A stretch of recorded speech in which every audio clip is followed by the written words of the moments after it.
So I'm going to talk a little bit about productivity in aerospace and Industry 4 technologies, and give a bit of a guide to some of the programs that we're running over at the STFC Hartree Centre at the moment today. I suppose a bit of background to the Hartree Centre is probably the best way to get started. So we exist for these kind of questions that you might have in a business. You've got some kind of digital challenge, some business process that you need help, maybe understanding how you can digitalize that, or who you can partner with to develop something that's on your R&D roadmap. Where we like to start is someone that's able to present a challenge to us that we can then try and find the right team to work on. We've got a straightforward mission, which is to transform UK industry by accelerating high performance computing, big data and AI technology adoption within businesses. And we've got some unique ways to do that. So I'll talk about those. Hartree Centre, it's part of UK Research and Innovation, part of Science and Technology Facilities Council. UKRI is an arm's length body funded by the Department for Business, Energy and Industrial Strategy. So we're a kind of independent, vendor agnostic and trusted organisation who are essentially measured by the amount of gross value added that we can deliver to businesses in our network. And that network it's quite strong. It's got government partners in it from the local level up to the international level. So Halton Borough Council are our local ones. We're in Liverpool City region, but we work on programs with organisations at all of these scales. And you've got Steve Rotherham talking about us very favourably at the moment, so it's all good. We have a campus at Daresbury where we're based, and about 150 to 200 companies based there. But our network's significantly broader than that. So we work with both sector specific organisations like Northwest Aerospace Alliance, Northern Automotive Alliance, but also with other business communities, so Cheshire and Warrington 4.0 and the community involved around LCR 4.0 start. I'll talk a little bit about those later. One of the best parts of our offering is really that we have partners from a number of technology organisations. We have a major program with IBM Research. We have major partnerships with Atos.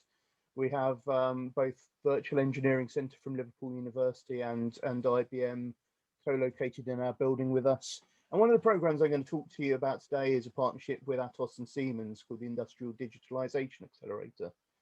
But also we're an Intel Parallel Computing Centre and an NVIDIA AI Technology Centre. So we've got all of these partnerships so that we can bring the latest and greatest from big tech through to help businesses in the region, and businesses really drive that productivity into their organisation. Most of what we do is collaborative research and development. So we're looking for a challenge coming from a business, possibly data to support that challenge, and then we'll try and build the right team to deliver a solution to that. It can be commercially funded, or we can look at obtaining funding through some of those networks that we've described, or through Innovate UK or from Horizon Europe. Or we've now got the Hartree National Centre for Digital Innovation, which was a recently announced programme of 210 million worth of investment between government and IBM Research, geared towards enabling businesses to adopt some of this state-of-the-art digital technology. Hopefully, I will talk about that at length some other time. It's quite a new programme, and I think things are still settling down, so it'd be better to talk about that when everything is fully set. But there will be training opportunities within that. There will be opportunities to partner with us and develop new technologies within there. We have platform as a service as a fairly standard offering. We look after 2 of the world's top 500 supercomputers, or at least we did in November. I think one of them might have dropped off that list now, but we've got very high levels of compute capability, and obviously it's a training and skills program that covers a number of different areas, which is really the focus of the webinar today. Now, what we specialise in is data science and AI, and working to develop new proof of concepts and demonstrators with businesses in that area. So what we're talking about there, so there's things like big data analytics, where we're looking at fusing different data sources to improve accuracy, productivity, efficiency, all of those things. We can help with things like inspection using visual computing. So good examples there would include trying to find foreign objects in an aeroplane wing, or looking at, let's say, um, finding defects on a surface of a part that's going to go out, to, inspecting bottles in a manufacturing production line, to controlling robots. But also the other side of that is things like natural language processing, and that's a real big focus at the Hartree Centre. So we're looking at things like speech recognition, sentiment analysis from social media, automatic summarization of reports, or being able to provide intelligent advisors and chatbots to help make you more efficient in delivering support to your customers. So there's a big area there where there's all of these technologies in AI, some of which you'd classify as Industry 4, some which go beyond that. But with the supercomputers we've got, it won't surprise you to hear that we consider ourselves specialists in high fidelity modeling, simulation from large scale engineering to chemical reactions. We're specialists in things like uncertainty quantification, which flow into digital twins of products, production lines, processes, and all of that. And if it's just access to high performance computing, you have something that is taking too long on your computers, and you need to bring that. You want to know what you can do with that. We can help you bring that onto one of these modern computing architectures or high performance computing systems in a cost-effective way, to try and improve the productivity by being able to deliver faster, being able to get better quality results, be able to iterate over more different candidate designs, all of that kind of type of thing. So we have people with a range of different backgrounds in our centre, technologists in a number of different areas, but with backgrounds from chemistry, engineering, physics. But we also have sort of professional project managers there. We have data scientists, we have AI scientists, and it's this whole package of having all the right people in the right place that you can work with as a sort of trusted partner that's not necessarily IP greedy, especially if you're funding the work yourselves. And probably these aren't a huge amount of interest to most of you, but these are nationally, and in cases sort of internationally, leading computing facilities that are available to you, and they're here in the Northwest. In particular, J2 is the national deep learning supercomputer, and I think until last week, the largest of its kind in the UK. It's an incredible capability that really can help you train these models to develop surrogates for digital twins, or to use data mining to understand what are the principal reasons why a certain thing might be happening in one of your processes. So I want to talk about track record for a little bit, partly because I think it's a good way of talking about these teams that I've just described. So a good example here would be this work that we've done with Lucidium very recently. We put this case study out only a couple of weeks ago. Lucidium developed new materials and new processes for those materials, and they've been very interested in a class of material called high entropy alloys, or high entropy ceramic alloys in this case. What you do is you put certain metals in a matrix, and there are essentially 5 places in this matrix that you can put one of about 15 metals. So you end up with this space of about 8,000 different possible combinations that kind of make sense. But in this particular case, we were looking for some specific material properties. So we were able to search through all of those candidate materials, simulate their behavior, predict the performance of those materials, and make them such that the material properties were what were required for the application. Now, you think about how tricky that would be through traditional experimental methods, where you're working out, each one takes a while to work out how to synthesize. Just try imagining synthesizing that many. It just doesn't happen. So what we're trying to do is take a 20-year process of developing a new material and really shrink that right down, so it's perhaps only a handful of candidate materials that you have to make in a year. The beautiful thing about this project was Lucidian went on and they made some of these candidate materials and found that the properties nicely agreed. Now, I can't talk about the specific application that they were developing these materials for, but you can see the potential here.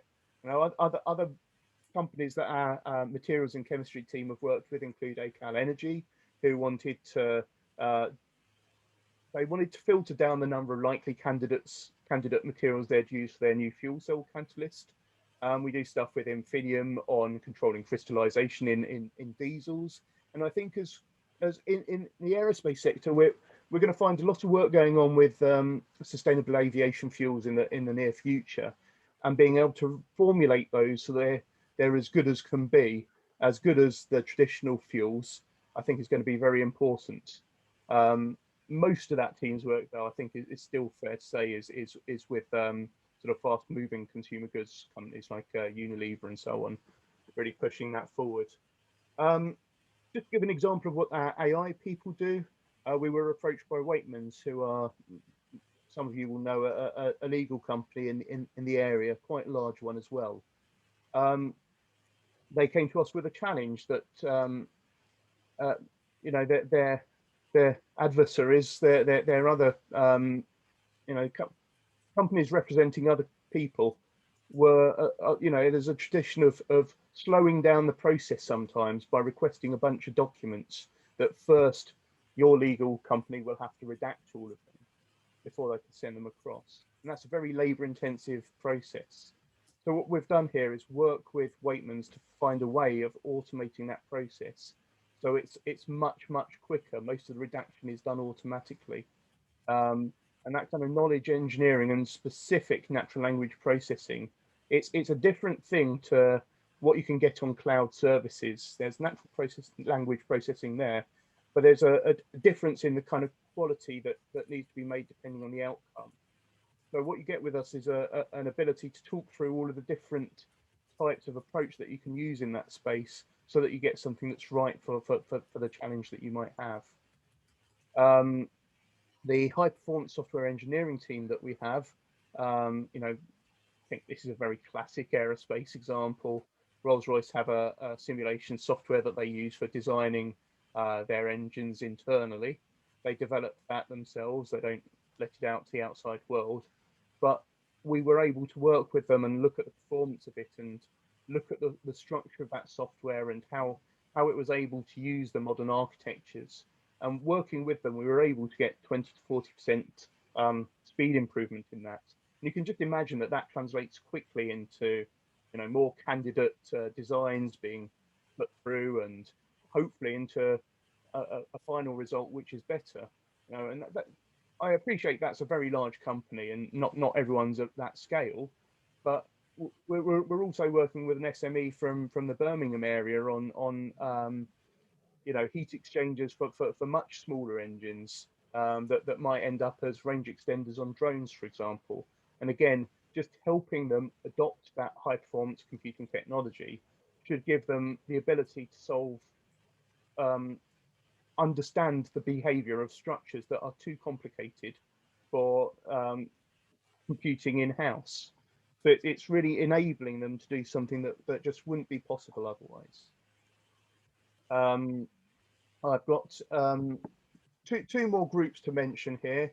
So our data science team specialize in both big data analytics and things like exploratory data analysis. So that's where you're trying to develop an understanding from system or production data that you might already have from your line. It's like, once you've got that data, how can you get the most out of it? What can you learn from that data? That's what we really specialize in. In this case, we've got an example of trying to help insurers understand how safe people are driving.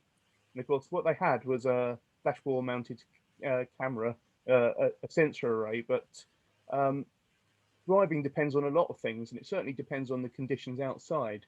So with these guys, we're able to bring in some knowledge about what the weather was like at the same time, and then you know if cornering at sort of, I don't know, 20 miles an hour makes sense in a given environment. It probably does in dryness. Maybe you should be at 5 or 10 if it's a bit icy outside. And by integrating that data, you provide increased value to the insurers, and they can do a better job of estimating risk. So again, that productivity was evaluated and carried through. This team have also worked with another company on connected and autonomous vehicles, looking at structural vibration, so structural in-service monitoring. Now there, what you'll have is maybe a sort of a collection of connected components, and they'll have a natural frequency. So by looking at that frequency and whether it's moving around or whether there are any anomalous frequencies in there, you actually get a measure of how healthy that thing is. And if those frequencies start to drift, then maybe your springs are going or something like that. So that's sort of straightforward data analytics. But we have this research software engineering team, and the sort of thing that they did, they first built a GUI so that the company could choose the time slices that they wanted to analyze more easily. But then they managed to take that through and completely automate that process. So you're looking at getting automated readings of whether the vehicle is healthy or not healthy. So you've got the data science is, if you like, the numerically complicated bit, but we're taking that all the way through to a sort of proof of concept, product ready type system. And I think that's quite important for a number of people, where the capacity to do that part of the work as well needs to be there too. Just a couple of examples on platform as a service. You know, here we've worked with Simpact, who that they simulate impact, and we were just able to improve their vehicle simulation models by 50% by providing them nothing more than a platform to run these engineering simulations on. So, you know, we can run things like ANSYS and Fluent and Star CCM on our platform straightforwardly. So if those are the type of engineering softwares that you have in your business, it might be more effective to outsource looking after the computer, the workstations that they run on. And another example here, we're looking at automating the mesh generation such that you can run certain classes of wind tunnel simulations without really any knowledge of the high performance computing system. We aren't expecting everyone to adopt these technologies by becoming experts. We're trying to simplify them such that you can just adopt what you need, and where you need the education as well, we can bring that on board. So I'm going to hand over at this point to my colleague Sunil from Atos, who's going to talk a little bit about the art of the possible with AI. Thank you, Jonathan. Really do appreciate that. Appreciate your time.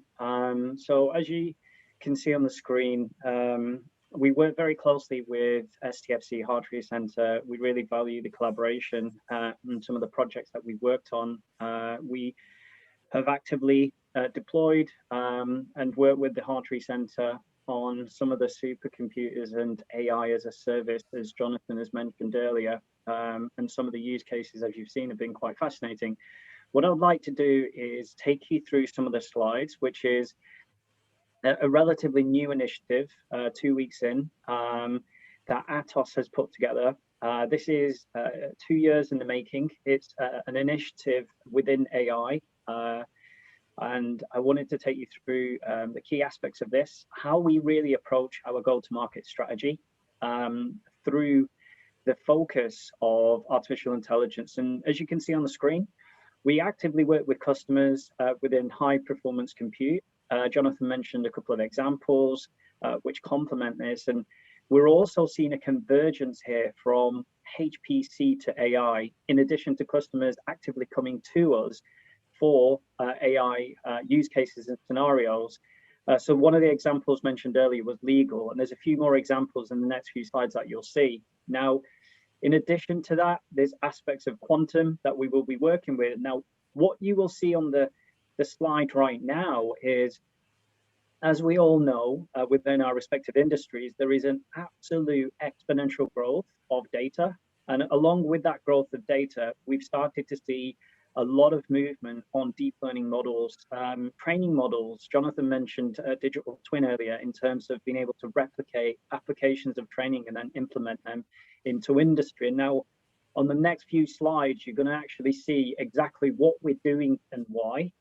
So to really put this into perspective, in addition to the data, we can actually see organizations approaching us, working collaboratively with STFC to really scale up their immediate and everyday challenges. We'll help to prioritize and really position what use cases those are specifically. And then what we would do is we would help in terms of strategizing how that would look for them from a business and also a technology standpoint. So what you will see now on the screen is a proposition which Atos Global and a lot of our scientific and expert community have worked upon. And we pulled together a quick a diagram to really accelerate AI into industry and also research. We'd class this under 3 areas, as you can see, to be able to advise, architect, and accomplish. Now, the focus here really is to utilize our skill sets, our centers of excellence, which you're going to see in the next few slides, but to wrap that round with services of digital security, which is a huge focus and a push, as you've probably seen over the media news more recently, but also being able to kind of support that end-to-end, not only from a software perspective, but being able to help the customer be strategic with their scaling. So on the next slide, you'll start to see here that we have domain experience and expertise within specific focus areas. And that's a center of excellence, which we have in weather and climate, life sciences. We're based on the Biogenome campus in Cambridge. We have a focus center on smart cities. So again, looking at connected devices, IoT, 5G, critical infrastructure. And we work collectively to really understand what customer would like to do.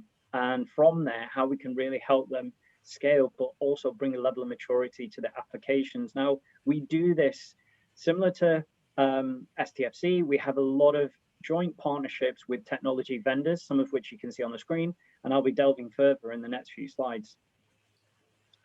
So touching back on digital security, cybersecurity, there's been a lot of press and media recently with attacks, ransomware, straight through to other malicious opportunities that we're having to face in today's current day and age. So our cybersecurity practice has aligned with our specific focus within AI, where the AI practice is moving and where the focus is to really help secure and safeguard data of organizations and individuals.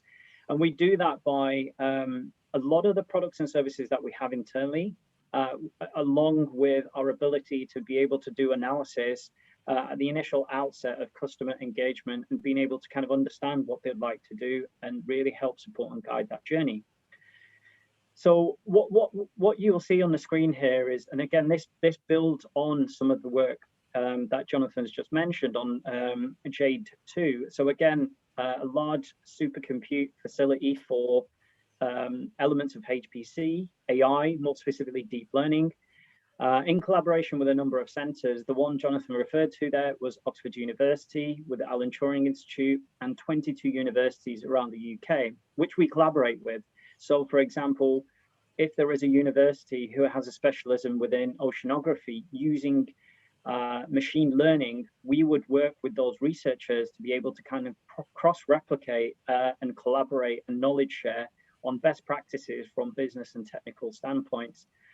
A couple of the other examples, as you can see on the screen, I won't delve into them too much, but again, centers across the world where we're able to help support research, innovation, but also maybe focus areas on autonomous, robotics, smart cities, so on and so forth.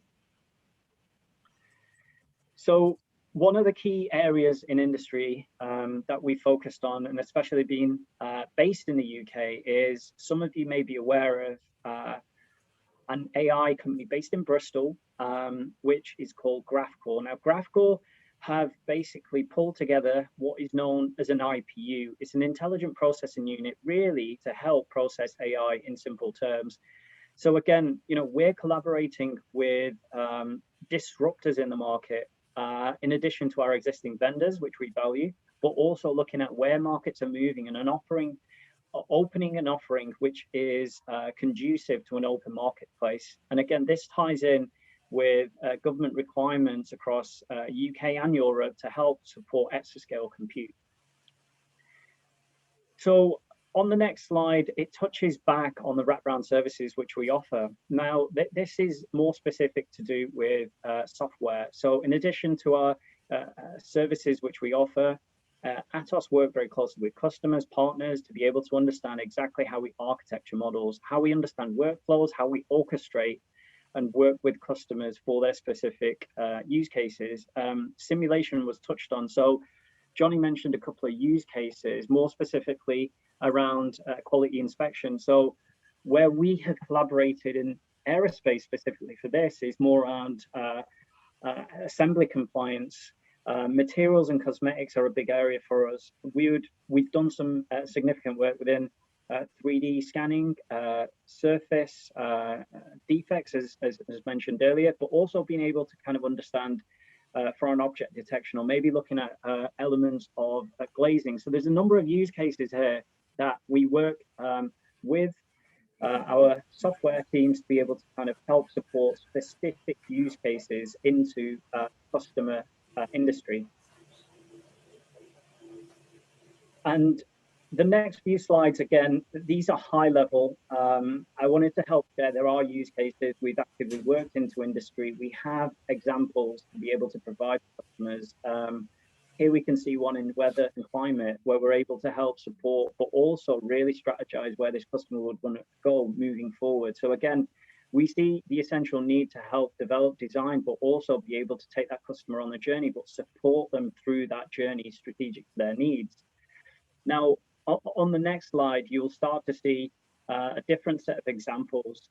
Now, one here is with a GraphCore. Now, these are worldwide opportunities. So we're working with customers in South Korea currently on a deployment, more focused with an ISP. So these use cases are broad in nature and value. Now, what you will see on the next few examples are something more closer to home, which ties in with some of the research work which we've done across Sweden and research institutions, which help support academia, but also commercial enterprise, which is similar to our collaboration and the work we do with STFC.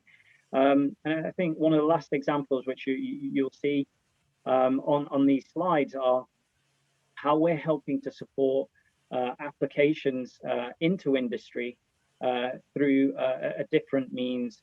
And this is where specific focus on customer use cases based upon priority is absolutely key, if not essential. So if we move to the next slide, please.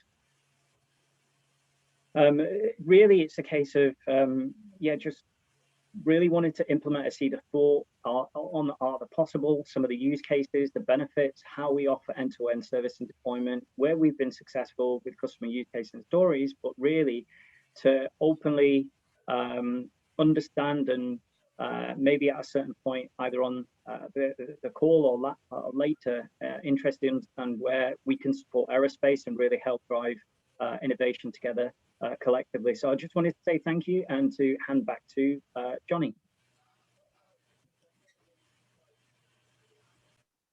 Yeah, so thanks very much, Sanil. I guess the next bit of this talk is really to just introduce the Industrial Digitalization Accelerator, which is it was launched, or was supposed to be launched in March 2020, but as we can probably imagine, that was delayed somewhat as we figured out how to make this into a online and hybrid offering as much as it was developed previously for an in-person training, but it's there to, I guess, solve a very specific challenge. And here we go. So, you know, I think we're not in the lead in the UK with the adoption of Industry 4.0 technologies. I think there's a number of these statistics that really leap out, but you've got you know, only 1% of the businesses that were in this sort of 2018 study by PricewaterhouseCoopers. You know, they surveyed you know, what was it, 1,100 companies, manufacturing executives in 26 countries, and this 1% have implemented AI in their business, but 26% see the potential. I would hope that would be better now, but I think it's still not enough at the moment. So the IDA is there, the Industrial Digitalisation Accelerator is there to accelerate that journey of digitalisation, de-risk those internal investments, upskill, build capacity and capability within organisations, and then co-create solutions for what turn out to be the lowest hanging fruit. I've included a link if you want to have a look at that survey. It's very, very interesting. So the problem domain here includes all of IoT and analytics, so all of the data capture stuff, data acquisition, but you know, more from our point of view, what can you do with that data once you've got it?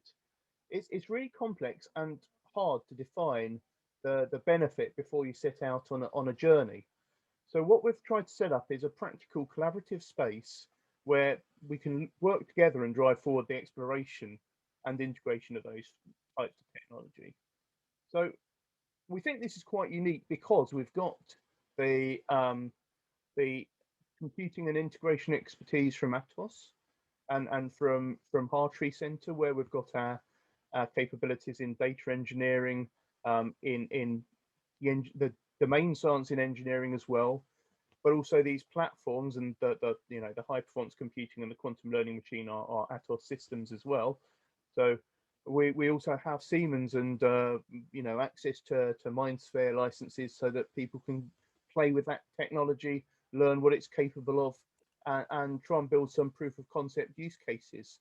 So we bring these three partners together into one program. So it sort of, it responds to the Made Smarter review, which, I mean, I'm talking about a 4-year-old review now, but it's still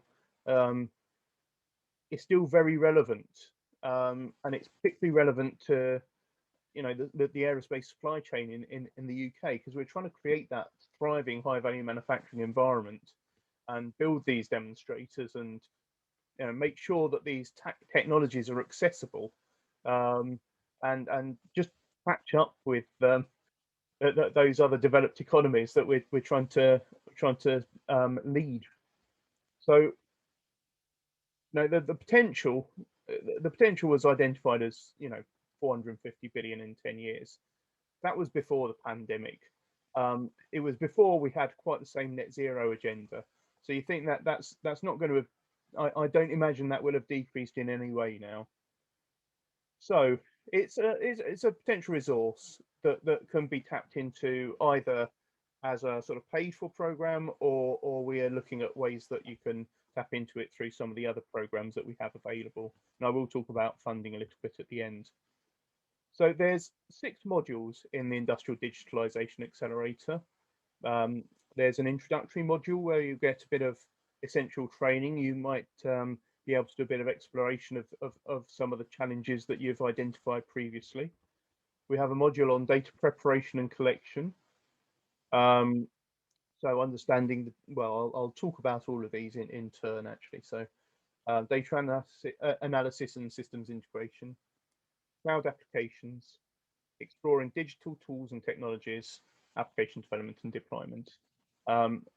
We hope that by the time you've been through all of these courses, you're not going to be an expert in any of them, but you're going to have the understanding to to know where the potential is for those technologies in your business, and you might have some proof of concepts that you've developed along the way. So there's no particular level that these are geared towards. They will help people in operations, they will help people in engineering, they'll help decision makers, and they'll help IT specialists who are trying to understand what the security risks to the data are. So I'm going to skip over there and just start talking about what the course looks like. So the first module will have this introductory session. We will try and introduce things like Python and the Jupyter Notebook. They are so widely used in data science and AI these days that we feel that's quite useful, and you can start to see how data scientists are thinking. But that will come off the back of trying to understand what the challenge areas are that we might be able to attack. And, you know, we can come back to that at the end of the program and throughout the program and see whether the ideas you have at the beginning remain the same as you start to understand the technologies better. On the data preparation and collection module, you know, the question is, what data do you collect already? What types of data are you collecting? What else might be out there that you could use and perhaps should use to improve the quality of the forecast you make? I mean, have you got a factory where quality actually depends on the ambient temperature or something like this? Is there a source of data for that? Are there sources of data from your suppliers or even from your customers that you could be using to get a better idea of how your production is working, or how your service is going? We will try and explain what's really meant by big data, you know, the 3 V's, or sometimes 4 V's if you talk to different people about big data: volume, velocity, and variety, and sometimes veracity too. And the scaling of methods, and sort of how to do fair and unbiased sampling, how to be able to build models that you're going to be able to trust the outputs from. So how to clean and remove errors from data streams, how can you automate that? And then a little bit about some of the database technologies that are out there for storing this data, and, you know, what does the data lifecycle look like? How do you make sure that you don't have data silos in little parts of your organization where it's really difficult to make effective use of afterwards? And you know, in some cases, we'll also be talking a little bit about data protection. So there are some practical exercises. There's a bit of if you like, PowerPoint and sort of discussion with experts and sort of interactive training. And then there are some practical exercises where you will get hands-on with the Jupyter Notebook and have some exercises where, you know, you can bring your own data, or we can give you data sets to practice on. And it will be enough that you understand what the challenges are to adopt this technology. That's what we're going for. So data analysis and systems integration, different types of data analysis, Bayesian methods. Bayesian methods are very popular at the moment in terms of building models of uncertainty, understanding what range of tolerances you need to specify such that your parts will come out within the right range of performance. Regression, time series analysis, and there'll be some opportunity to learn a bit about machine learning and predictive modeling.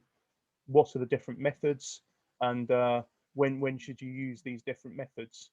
So I think that's quite a wide range of different topics within that, and hopefully something that will be of direct relevance for you to be able to use in your organization. And again, there'll be an opportunity to do that with our qualified staff, to bring your own data and do that analysis together with us, at least at a very superficial level in a day, and, you know, can identify perhaps project work that might want to go on afterwards.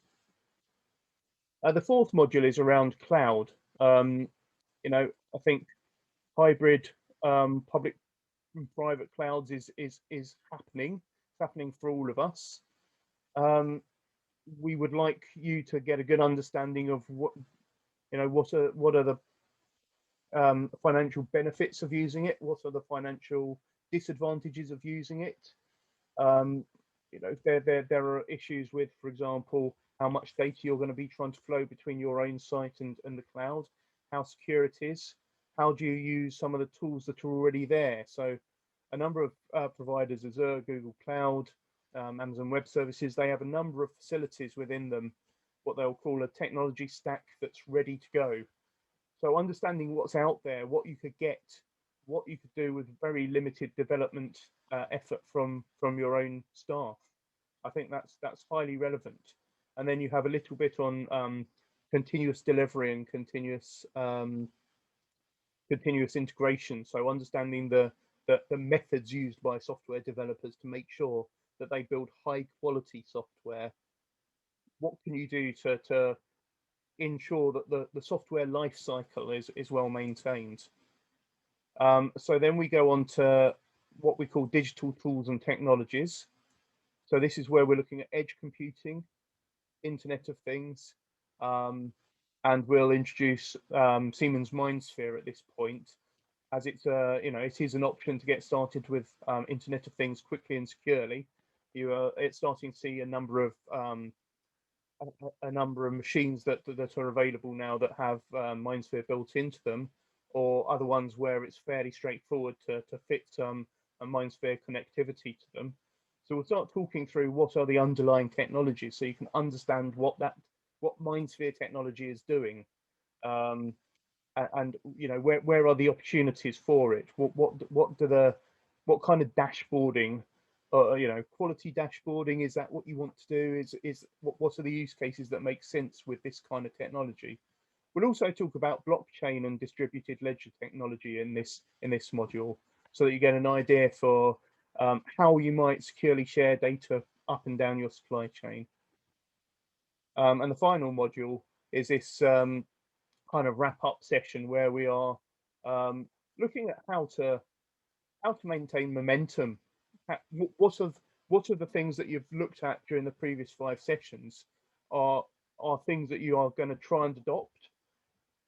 What of those can you take in-house and continue your journey there? What of them do you need further assistance with? What is out there to support you in that journey? Is it ourselves? Is it our partners? Is it other people in the innovation landscape? Who are the partners that you need to get your business more productive? So I think that's the idea for that program. So I've just got a few slides on how we can engage with companies. So, you know, I've mentioned before that we work both commercially and on a grant funded basis. So we can help with building proposals with you, with a bit more time for, let's say, the project scoping stage, because you're really trying to find something that will meet the requirements of a specific program there.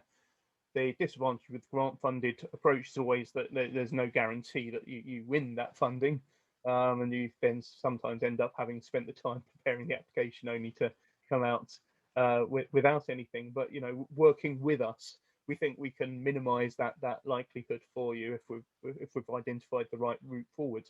If getting going straight away is what you want to do, then we've got a different route for that, and we can just prioritize projects and scope them rapidly to try and get them to move forwards. You know, if whichever way we're working, you know, we like to do this collaborative work, but we do love it when people come to us with data and with a clear challenge, nicely articulated. And if you've quantified the potential benefit from that, all the better for us. Because like I say, we're not measured by you know, our size. We're measured by the productivity we provide to your businesses. That is how we're measured. We're not IP hungry.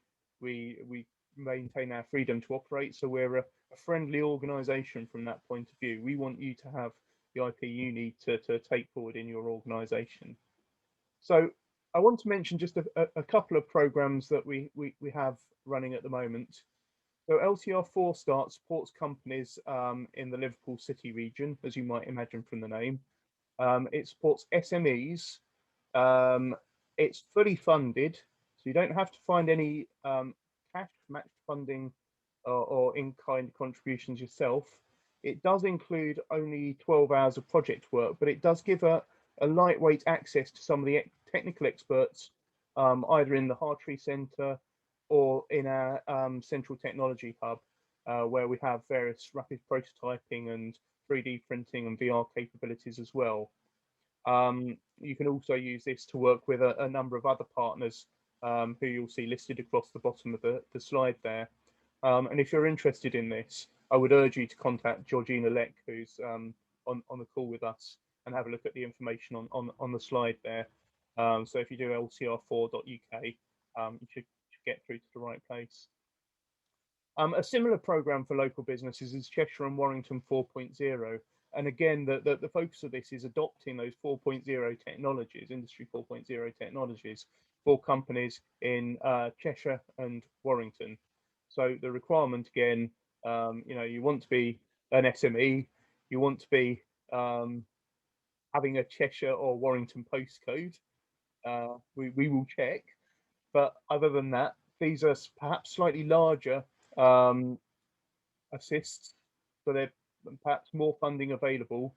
Again, there's no requirement on matched funding for these. So again, we're looking for you to provide us with an opportunity to help you adopt some new technology. It's the LCR4 program that came before delivers support to over 300 companies, and there are some absolutely fantastic statistics about the number of jobs created, the amount of growth delivered to those companies. So again, we can certainly help you with that too. Finally, I mentioned that there was this large amount of investment in the Hartree National Centre for Digital Innovation, which is a new collaborative partnership with IBM Research. So that will support organisations of all sizes, develop technologies, proof of concept, and again, the goal, as with pretty much everything you'll talk to us about, we're looking for opportunities to help you grow. So there are four sort of sub-programs within there. Explain, which is about tackling skills gaps within the organisation and building capability and capacity. To develop new capabilities, entirely new capabilities, or transfer them from other sectors into aerospace, we can look at this Explore program. That doesn't actually require a company financial contribution, but we would expect engagement, and if we're solving a specific challenge in your organisation, then we'll probably need access to some of the data that is going to help solve that. The adoption of those technologies is largely through the Accelerate program, where we will take software that has been developed through the Explore program or through our previous innovation return on research program, or that's the kind of thing where we really look at embedding a process for your business and making sure you can take that forward. And then we have a program called Emerge, which is focused around emerging technologies. Sunil mentioned GraphCore. There's this interesting single wafer AI chips at the moment. It's quite interesting. We've got our quantum learning machine. We have a very strong relationship with the National Quantum Computing Centre. We have a very strong relationship with, we've got projects that we've done with organisations like D-Wave and so on. Now, in this Emerge programme, we'll have access to IBM's Q system. So we'll be able to just push at the limits of what quantum is able to do and help companies build that understanding of when the right time will be right to make certain kinds of investment in these technologies, not just quantum, but single large wafer AI chips and all the rest that's coming down the stream now. So with that, I'm going to invite questions and actually move over to my thank you to leave my contact details and Sunil's on the screen for you. Thank you, Jonathan.